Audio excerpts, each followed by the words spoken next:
প্রিয় ছাত্রছাত্রী যারা ক্লাস 12-এ সেমিস্টার 3-তে পড়ছো, সাবজেক্ট হিসেবে তোমরা হিস্ট্রি অর্থাৎ ইতিহাস নিয়েছো, এই যে চ্যাপ্টারটি নিয়ে এই ভিডিওটি আলোচনা করব, সাংস্কৃতিক সংমিশ্রণ অর্থাৎ চ্যাপ্টার 2। যারা আমার চ্যানেলে নতুন তারা চ্যানেলটিকে সাবস্ক্রাইব করে পাশের বেল আইকনটি ক্লিক করে রেখো, তাহলে নতুন কোনো ভিডিও আপলোড করলে সবার আগে নোটিফিকেশান তুমি পেয়ে যাবে। তাহলে সময় নষ্ট না করে শুরু করে নিই। একের দাগ, ভক্তি আন্দোলনের মূল লক্ষ্য কী ছিল?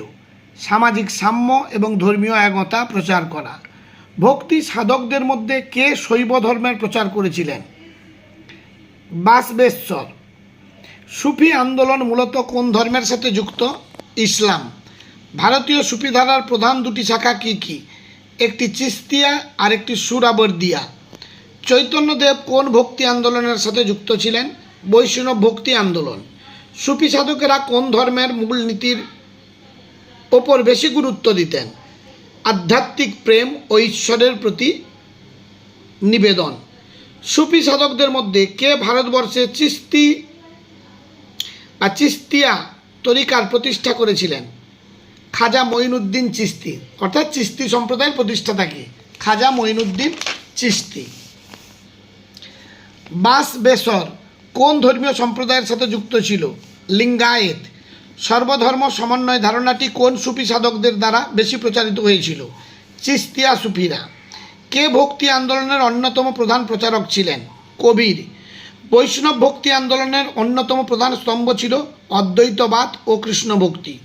সুফি ও ভক্তি আন্দোলনের মধ্যে সাধারণ মিল কী ছিল? না উভয়ই সামাজিক সাম্য ও ধর্মীয় সহনশীলতা প্রচার করেছে। কে বৈষ্ণব ভক্তি আন্দোলনের সাথে যুক্ত ছিলেন? ত্যাগরাজ। নাথপন্থী আন্দোলনের অন্যতম প্রধান নেতা কে ছিলেন? গুরু গোরখনাথ। শ্রীচৈতন্যদেব কোন অঞ্চলে বৈষ্ণব আন্দোলনকে জনপ্রিয় করেন? বাংলা ও উড়িষ্যা। সুফি আন্দোলনের প্রধান বৈশিষ্ট্য কোনটি? সরল জীবনযাপন এবং ঈশ্বর প্রেমে আত্মনিবেদন। গুরু নানক কোন ধর্মের প্রতিষ্ঠাতা ছিলেন? শৈব ধর্ম। সুফি সাধকদের ধর্মীয় সংগঠনকে কি বলা হতো? খানকাহ। নির্গুণ ভক্তি ধারণাটি কার সাথে বেশি যুক্ত? কবির। সগুণ ভক্তি ধারণাটি কার সাথে বেশি যুক্ত? মীরাবাই। সুফি সাধকরা কিসের মাধ্যমে তাদের ভাব প্রচার করতেন? সঙ্গীত ও কাওয়ালি।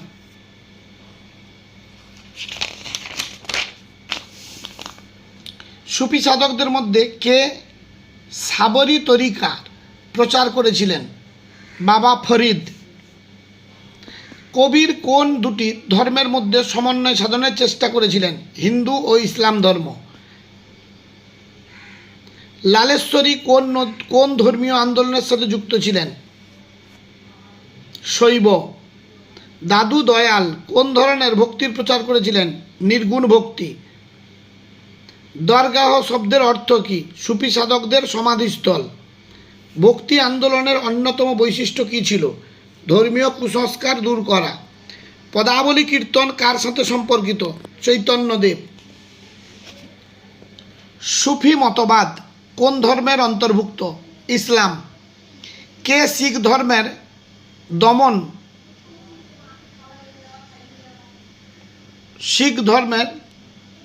দশম গুরু ছিলেন?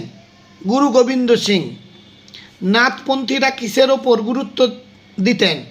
যোগ সাধনা ও আত্মোপলব্ধি। সুফি সাধকদের আধ্যাত্মিক গুরুকে কি বলা হতো? মুর্শিদ। মীরাবাই কিসের জন্য পরিচিত? কৃষ্ণ ভক্তি। দোহার নামে পরিচিত কাব্যরীতি কোন ভক্তি সাধকের সাথে সম্পর্কিত? কবির। সুফি সাধকরা মূলত কোন উপায়ে ঈশ্বরের সাথে সংযোগ স্থাপনের কথা বলেছেন? সরাসরি প্রেম ও নিবেদনের মাধ্যমে। বৈষ্ণব ভক্তির একটি গুরুত্বপূর্ণ উপাদান কি? কৃষ্ণ ও রামের প্রতি একনিষ্ঠ ভক্তি। ফকির শব্দটির সাধারণত কোন ধর্মীয় সম্প্রদায়ের সাথে যুক্ত? সুফি। ভক্তি আন্দোলন ভারতবর্ষে কোন সময়ে সবচেয়ে বেশি জনপ্রিয়তা লাভ করে? মধ্যযুগে। বৈষ্ণব কবি তুলসী দাস কোন মহাকাব্য রচনা করেন? রামচরিত মানস।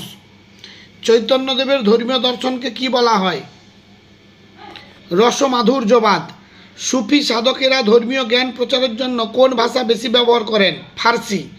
সুফি ও ভক্তি সাধনার মধ্যে প্রধান পার্থক্য কি? সুফিরা খানকাহ ও দরগার ভিত্তিক সাধনা করতেন। নাথ সম্প্রদায় কোন সাধকের নেতৃত্বে গঠিত হয়েছিল? গোরখনাথ। সুফি সাধনার মূল বৈশিষ্ট্য কী ছিল? মানব প্রেম ও আধ্যাত্মিকতা। আলওয়ার ও রাজস্থানের ভক্তি সাধক দাদু অন্যতম প্রধান শিষ্য কে ছিলেন? রাজা ভগত। সুফি সাধনার প্রাথমিক স্তরে সুফিরা সাধারণত কী ধরনের জীবনযাপন করতেন? কঠোর বৈরাগ্য ও সন্ন্যাসী জীবন। শিখ ধর্মের পবিত্র ধর্মগ্রন্থ গুরু গ্রন্থ সাহেব কার রচনার সংকলন? শিখ গুরুদের ও কিছু ভক্তি সাধকদের লেখা।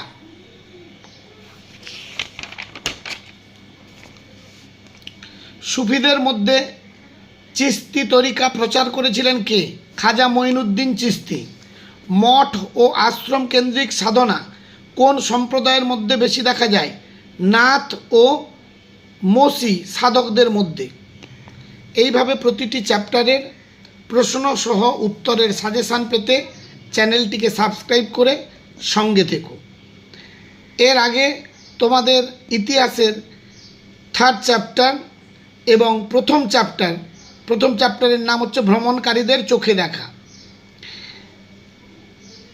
এইগুলো আমি আগে আপলোড করেই দিয়েছি, তোমরা চ্যানেলটি সার্চ করে সেগুলো দেখে নিতে পারো। এইভাবে প্রতিটি সাবজেক্টের political science, history, education, Bangla, প্রত্যেকটি সাবজেক্টের এইভাবে প্রশ্ন উত্তর তোমরা পরীক্ষায় আসার সম্ভাবনা 100% আছে। এমন প্রশ্ন পেতে গেলে চ্যানেলটির সঙ্গে সাবস্ক্রাইব করে জুড়ে থেকো, অবশ্যই তোমরা 100% কমন পাবে।